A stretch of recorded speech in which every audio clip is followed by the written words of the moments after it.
E aí pessoal, tudo bem? Aqui quem tá falando é o Kenneth. E eu vou fazer essa aulinha curtinha para a gente relembrar umas coisas que a gente já viu, que até então foi adição de números inteiros, foi a última coisa que a gente viu na última aula. Bom, vamos lá então. Vocês devem estar lembrados de que quando a gente tem os números inteiros, eles vão ser os números lá do menos infinito, aí tem os negativos, o zero, sempre de 1 em 1, certo? E aí a adição desses números é feita da seguinte forma: toda vez que o sinal dos dois números são positivos, então o resultado é positivo. Se os dois números forem negativos, então o resultado é um número negativo. Então, se os dois números forem positivos, se for um número positivo, vou colocar em azulzinho, com 1 em positivo, vai dar um positivo. Se for um negativo, aí eu vou colocar em vermelhinho, junto com um negativo, aí dá um negativo. Se tiver sinal diferente, aí você tem que ver o módulo do número. Vocês lembram como que faz o módulo? É você ver o número sem o sinal. Se for negativo, é você olhar para o número como se ele fosse positivo. Então, por exemplo, um módulo de menos 20 é 20. Se você tem, por exemplo, o menos 20 e o 10, o módulo do menos 20 é maior do que o 10, certo? Então, se você tem um número, vamos supor que você tem um número positivo e um número negativo. Só que o módulo do positivo, ele é maior do que o módulo do negativo. Então, vou colocar assim, só para representar. Então, esse número, ele vai dar um número positivo. Se você tem, por exemplo,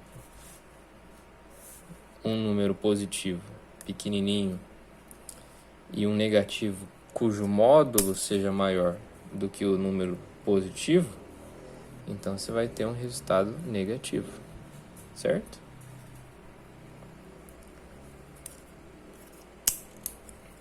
Então, quando você vai ver a adição de números inteiros com sinais diferentes, você tem que ver o sinal do módulo, o valor do módulo do número negativo, certo? Se o módulo do número negativo for maior do que o número positivo, então dá um resultado negativo, certo? Então vamos lá. Então, na última aula eu pedi para vocês fazerem o exercício 1 e 2, certo? E aí na apostila tem algumas propriedades. Então, por exemplo, a soma de dois números inteiros é sempre um número inteiro, que é a propriedade chamada de fechamento. Aí tem uma outra propriedade, que é a propriedade comutativa, que fala que na adição de números inteiros a ordem das parcelas não altera a soma. Ou seja, se nós fizermos, por exemplo,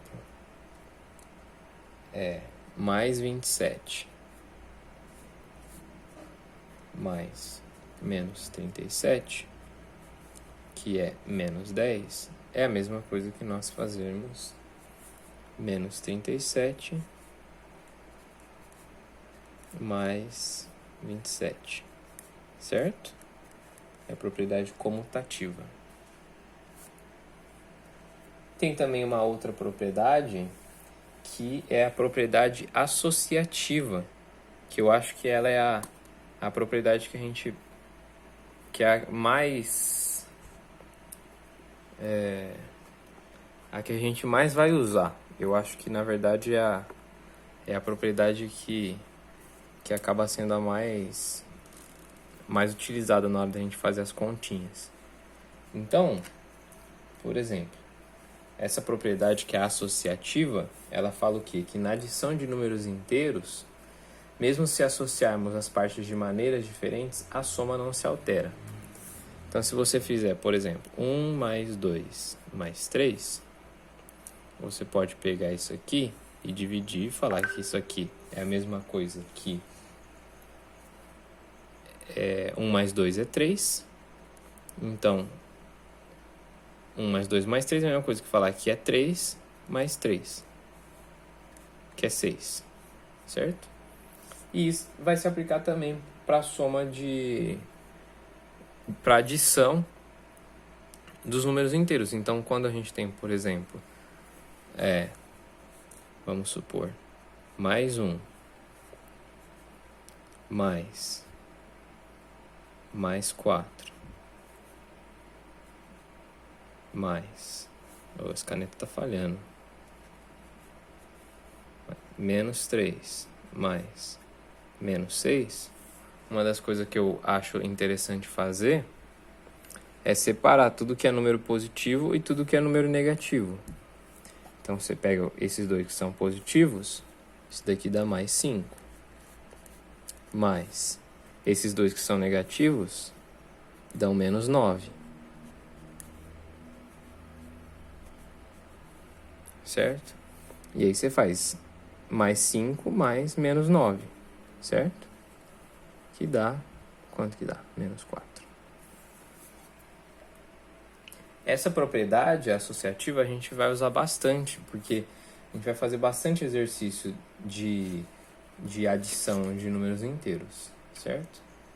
E tem uma outra propriedade que é o elemento neutro. O elemento neutro na adição de números reais é o zero.